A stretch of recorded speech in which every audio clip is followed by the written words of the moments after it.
where do they live? In North Carolina? Yeah, I haven't met them, but I've seen them. I used to, when I was living in Asheville, I wrote them an email. I was like, hey, it would be nice to meet because I'm a musician from basically your hometown. I never heard back. So. Oh, what a jerk things! They probably didn't read it. If they had read it, they would have. Yeah, probably. Well, I think I even had to go through the management. Yep. I mean, they are really famous. Oh, they are. They are. Yeah. Very good. But I like write to famous people fast. all the time. Famous people like respond to my shit. It's great. That's cool. Yeah. Well, I mean, who wouldn't want to respond to you? Yeah. Doesn't always happen. You play banjo? No, I've never played it. I have a guitar, a banjo guitar. Yeah. But yeah. Oh. It's an open G. Open G. So Yeah.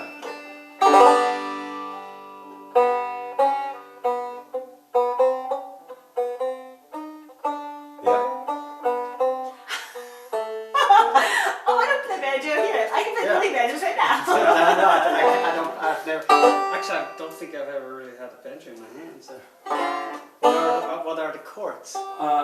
Open G, and then C, like this. Here, there's your C. Okay. And then your D7. I don't want to hurt your finger. Don't go here, but there and here.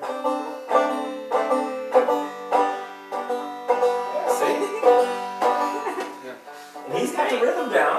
You got the rhythm with your hand.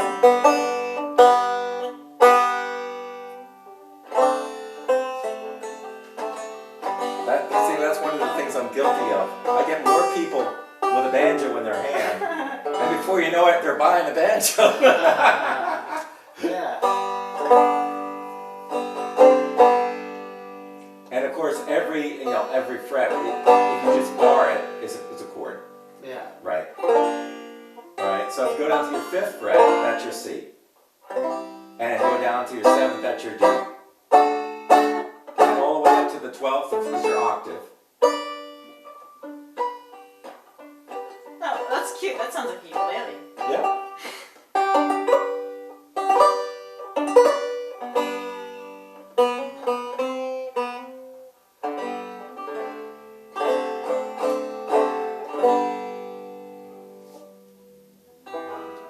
What's the C? C again? Okay. You almost had it. You were making an E7.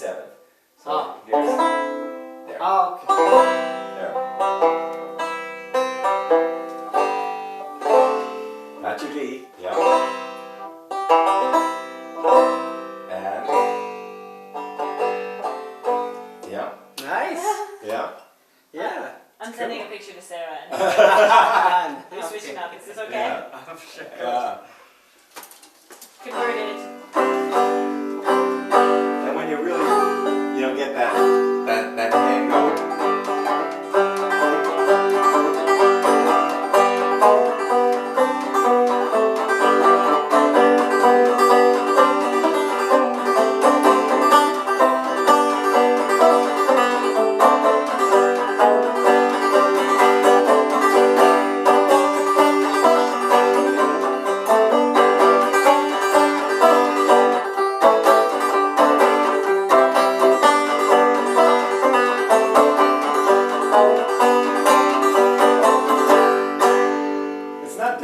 Not the way that I play it anyway. You can play it really softer.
notes.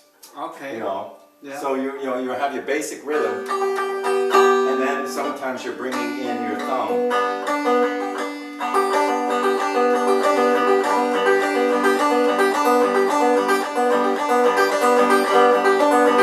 And that's what they call that claw hammer. Yeah. You know, is more when you're bringing in, you know, and sometimes they like to play it. I was talking about that. They like to play it up the neck here, but you have to have your banjo set up a little bit with action higher. Yeah. Or some people, they take out you'll see people with these frets taken out because they like to play up here because it gives a softer sound. And that's, like I said, that's more of that the kind of new kind of claw hammer style that a lot of people, melodic claw hammer. And but you know, when I was learning, you know, from Trip.Ein and stuff like that, I'm playing more of the style, the way that he played the. So that would be, we played this style too.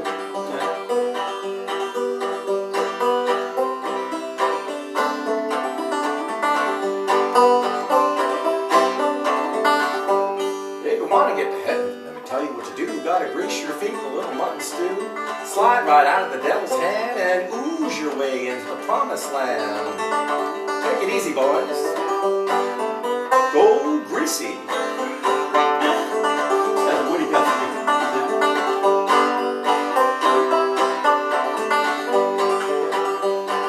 I don't know why I'm working so hard. I got a gal in the rich folks' yard. When to kill a chicken, she sends me the feet. Thinks I'm working when I'm walking down the street, thinking about her and 3 other women.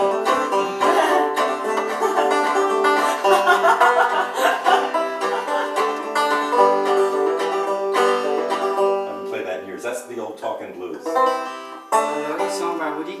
What? That's a Woody. Yeah, it's a Woody song. Well, you know, Did you read his book that it wasn't published until like 10 years ago or something like that? Yeah, which one? Rambling? House of what is it called? House of Mud? House of Mud, maybe. Oh, I don't know. Mud, something like that. I didn't read it. I was quite surprised to see to read how he was, you know, he was really talking about sex, really, Oh, yeah. you know, describing detail. Well, And I think that was one of the reasons why back in the days the book wasn't published, but it was just, really? All right, but it's a good book. Part of that was an effect of the Huntington's chorea disease that he had. When he got later on, it started affecting him in a lot of strange ways. Okay. You know. His wife left him, right? Well. He's had 2 wives too, right? Yeah. Yeah. He had 3 wives. Oh, well. Yeah. He had 3 wives. He had Mary. Mary was the first one, and she left him after he just rambled around too much. She couldn't take it anymore. But she had cranky pants. I met her, and she was like, I was saying to myself, well, I could tell by Woody left her. she was a cranky woman. But the other woman was Arlo's mom, you know, and Nora Guthrie, and that's Marjorie. And she's the one who really, you know, helped Woody up an awful lot. You know, but you know, he was. It's interesting with Woody because the lyrical left of the 1940s, you know, more the progressive people, they were looking for what they would call a Shakespeare in overalls. So they wanted the voice of the common people in this, you know, kind of bard that would relate to the masses in a different kind of way, and they found that in Woody Guthrie. And he was you know, he was a lot more sophisticated than he kind of portrayed himself to be. You know, he would be kind of like starting out in the radio with Lefty Lou. He was playing a comedian. Woody was? Woody was. Okay. Yeah. And you know, they had a radio show, and he wasn't political for a while. Okay. You know, it wasn't. You know, he was. You know, he was he was affected by the Dust Bowl. He was writing the Dust Bowl ballads and stuff like that. But when he was in L.A., he had a radio show with this woman, Lefty Lou from Kalamazoo, and she and Nice name. he had a cousin named Jack Guthrie, who wrote together they wrote Oklahoma Hills. And so Jack Guthrie wanted to be a Hollywood cowboy. Okay. And he was good with horses. But Woody was terrible with horses. So they would go to these rodeos, and Woody would be riding a horse, and he would lose control and go out into the crowd. It was terrible. But they used to go to the rodeos, and they used to sing at the bars after the rodeo closed. And that's where Rose Maddox first heard Philadelphia Lawyer. So she was one of the first people to record a Woody Guthrie song. Okay. And that's how Woody's songs started creeping into country music. Between that and the Oklahoma Hills that Jack Guthrie co-wrote with Woody. And Jack Guthrie really wanted to be a hillbilly, movie star singer. And he played on the Grand Ole Opry with Ernest Tubb. And but he got, I believe it was tuberculosis. And he knew that he was going to die.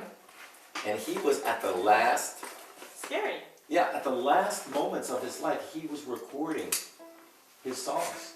He was in an ambulance, in a stretcher. But that's not Jack. What? Who was recording? That was Jack. That was Jack Guthrie. So, so he died before he was able to really produce what he wanted, his dream. Yeah. And Woody called cowboy singers nothing but cowboy clothes peddlers. He didn't like that. Now, what happened is a few years ago, Nora Guthrie asked me to do some research for her about Woody's connection with country music, and she felt that it was because of his political background that he was kept out of country music. Yeah. But that wasn't the case. Oh, okay. That wasn't the case. The true thing was, according to Pete, he said, we didn't care anything about commercial country music. He said, we got all of our songs from the Library of Congress. End of conversation. They were not interested in the commercial aspect of country music. Well, So, I don't understand. why? They got their music from the Library of Congress. What did they get at the Library of Congress? Well, that's the same thing, that you still get. You go there and... His TV show you Yeah, got there now. Well, yeah, but I don't know. John Lomax, Alan Lomax, way before them, they were collecting all of these old recordings. They were making field recordings. And Pete was the first intern of the American Folklife Center. And so he was going around and he was notating all of these different people. When Woody Guthrie met Pete, he was still doing that. And he was working with Alan Lomax, which is the son of John Lomax. Now, John Lomax is the one who discovered Leadbelly. Who did the field recordings. Yeah, so they both did it. And John Lomax started out with cowboy ballads. He went around and he collected cowboy ballads. And there was a guy before him named Jack Thorpe. And Jack Thorpe actually did a lot more collecting than people realize. But Jack Thorpe didn't really care that much about who was getting the credit. He's always just an old song, I collected, and so he collected songs like songs that we all know today about the Colorado Trail and Streets of Laredo. Jack Thorpe, they collected all of these things. But he made a little booklet, 24 songs, and he didn't really take care of his copyrights that much because he wasn't, So when John Lomax was collecting cowboy ballads, it was easy pickings. Okay. Because it was there. That book was there before, But John Lomax gets the credit for all of that. I've been doing a research project on Jack Thorpe because I feel bad that he kind of got left out of the mix. But part of it was because he didn't care. Yeah. Do you know what I mean? He wasn't a scholar. Yeah, I mean, when it comes down, it's actually the thought of, you know, of copyright and everything is, Yeah, it's if you really think about it, it's a weird concept. it is. It is. Like buying a star. Yeah. Or selling a Yeah. star. Yeah. Right. You know, it's Right. I mean, a lot of people in music was always here. Yeah. You know what I mean? Yeah. And so, you know, especially collecting those old songs. That I mean, it wasn't that they wrote those songs. Yeah, it's. They collected the songs, and you know, like so, Jack Thorpe, when he was going around, he had a little banjo mandolin that he would bring to the cow camps. Mhm. And the first thing he would look for is he'd go into like a ranch house, and if there was a banjo on the wall, he knew that there was a possible song that he could collect. And usually they only knew maybe a couple of verses, didn't even know the full song. Okay. And so he would write that down, and then he'd go to the next place, and maybe they knew a couple more verses to that same thing. So we're Must having be a fun job. what? Must have been a fun job. Yeah, I to do, bet. You know, to Yeah. go collect songs. Yeah. I mean, nowadays I don't know how you can do that. So I mean, and then so that you know, with Pete's father being a musicologist, you know, it was the same kind of thing. Yeah. So